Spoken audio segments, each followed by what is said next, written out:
Due to the Missouri River bottom being a site that was basically no longer satisfactory to live due to flooding, malaria, and mosquitoes, a number of the people of the Civil Bend area took to traveling the surrounding region looking for a more suitable place to live. Many places were looked at, visited, and discussed. Finally, the site where the present town of Tabor, Iowa is located was decided upon, and George Gaston, Samuel Adams, and John Todd, with their families, came to the area in April of 1852. In the summer of 1852, Mr. Gaston and Mr. Adams erected the first two houses built in Tabor. Reverend John Todd, the area parson, built his home in Tabor in 1853.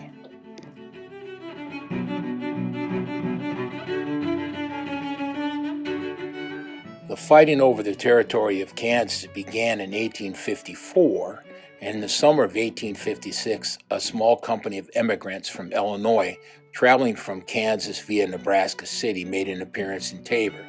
This began the travel of Free State men through Tabor, coming and going from Kansas. Tabor was now the nearest point to Kansas where all the people were in full sympathy with the Free State anti-slavery movement. Some noted people were among Tabor's visitors, including James H. Lane and S.C. Pomeroy, senators from Kansas after it became a state. Captain John Brown was in Tabor repeatedly, along with his troops and a number of colonels, captains, and majors. After battles in Kansas and Missouri, soldiers came back to Tabor for rest. Provisions, Sharps rifles, powder, and lead were stored in basement homes.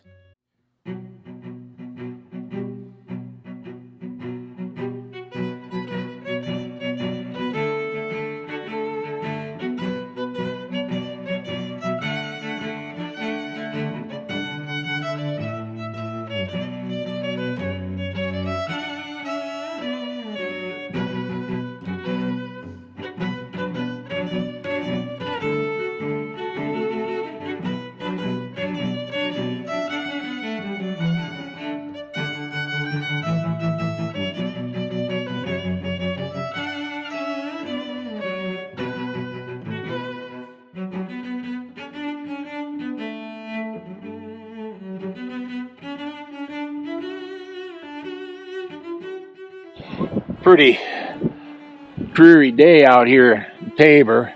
Back up here again and around Tabor Park or Commons. And I'm going to go inside today to the Todd house. I'm meeting Harry here, and he's right at the front door right now. So we're going to do a little tour, get some information about the Underground Railroad and how Reverend Todd came into being sort of responsible for a major portion of it, and this is one of the last stops on the Underground Railroad that's still standing. Down here in the little basement of the Todd house, and looking around at some of this foundation down here, and it's kind of amazing. Boy, they've been doing a lot of work down here, putting some electrical. Look at that post up there. All rounded posts. Supports. They're actually posts, wooden posts. Oh my God, there's a tree back in here. That's a great big tree. We call them joists, but that's what they are. Oh my goodness. It's interesting.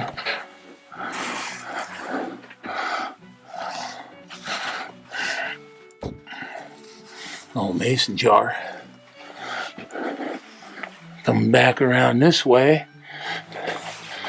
They've done some work, but there's a lot of stone work in here. And look at this wall. Mud. It's a mud wall.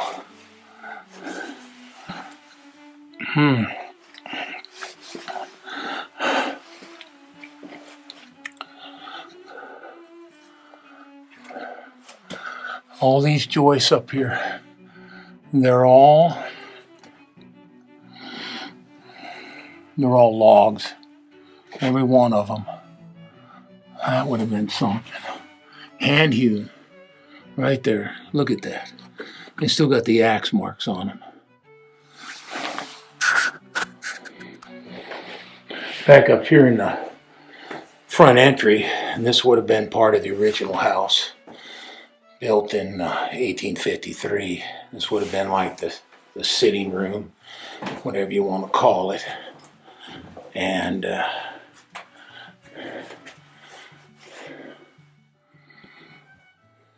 pictures on the wall.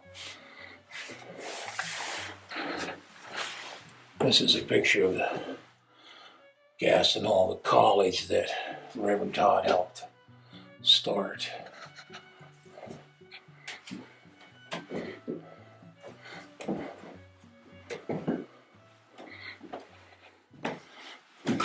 Nice little bedroom of the day. Floors so uneven. Small wood, big wood. Of course, it's been redone a little bit. There wouldn't have been any wallpaper originally. United States of America. It's home that presents.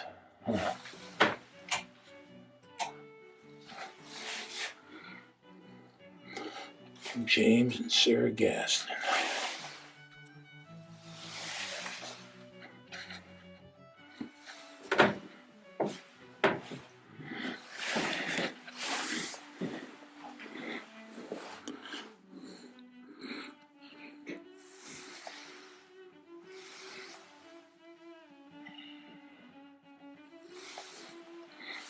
A lot of donated stuff anytime they found some things. Medical bag.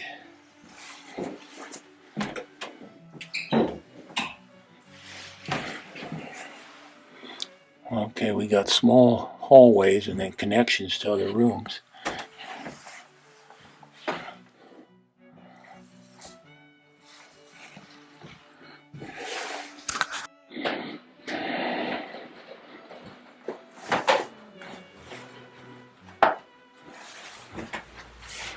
It says, State of Iowa, you know that John Todd, duly to the office of chaplain. Okay, this had to be Shelby, John Todd, State of Iowa, County of Shelby. And it says July 18, I don't know what that is, 1884. This chaplain. Western Roll, Chaplain John Todd of the 16th Regiment.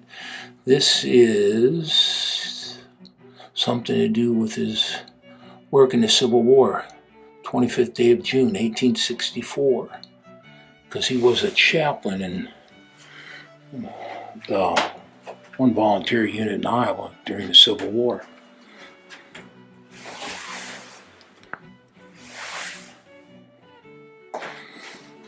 Potbelly stove.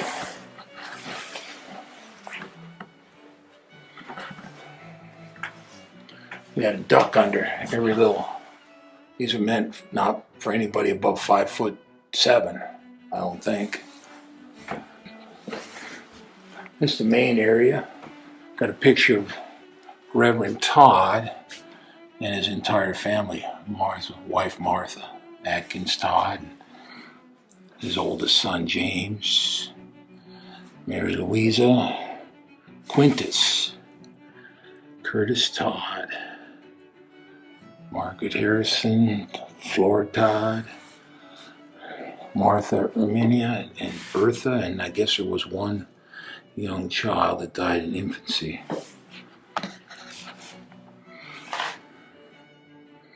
Martha Todd's wedding slippers.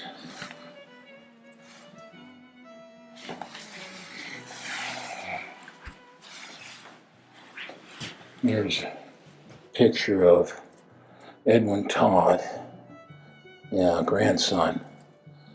During World War I, it was the first soldier from Fremont County to die in World War I. I think the original house would have been right in this area right here, and this is an add-on.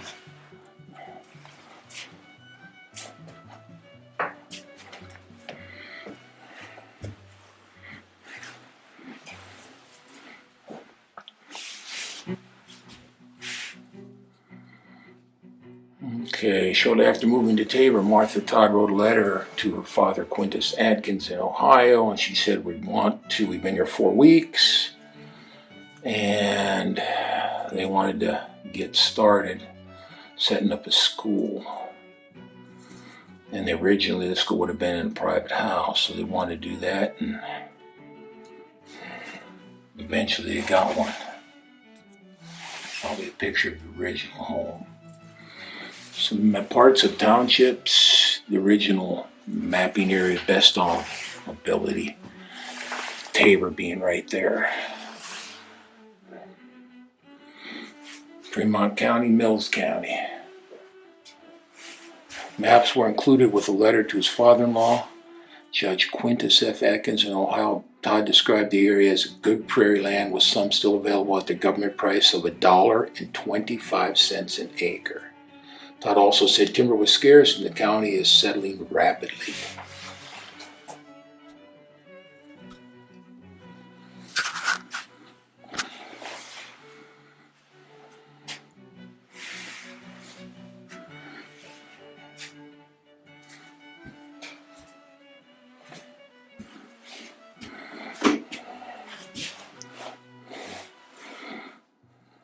Quintus Curtis Todd, and they're in front of the Todd house. I guess they moved in to the house after Reverend Todd passed away. Reverend Todd's funeral record. Like who was there? Some of the people.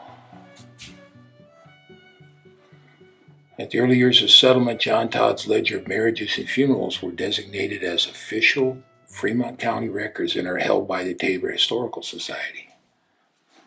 They said that he hand-wrote all his sermons. They have about 14 of them, and here's one copy of one right here. This is one, a lot more biblical, they said, but here's one that he talked about the evils of tobacco. And there is a picture of the church, Congregational Church.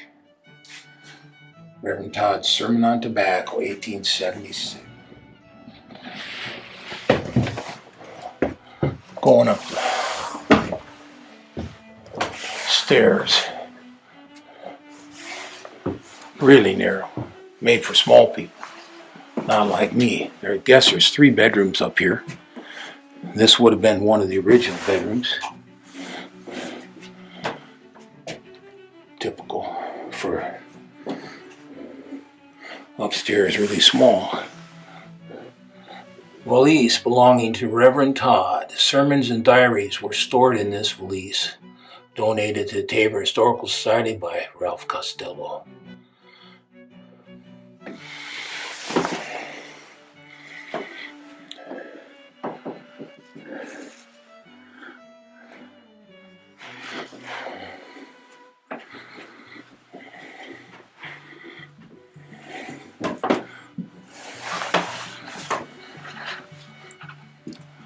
Another.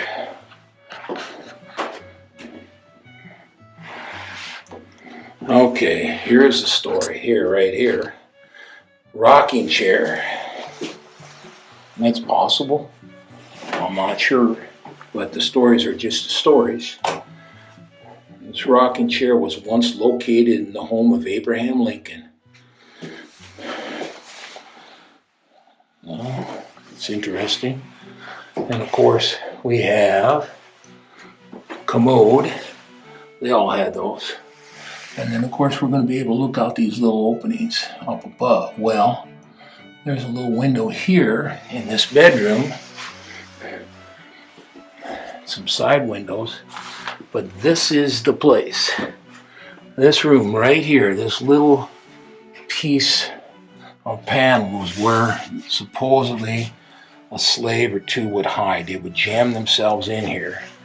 They had this little place to look out of, and that was basically it. They could look out into the park area, and it's not very big. But they would stay in there until it was time to leave on their next stop on the Underground Railroad.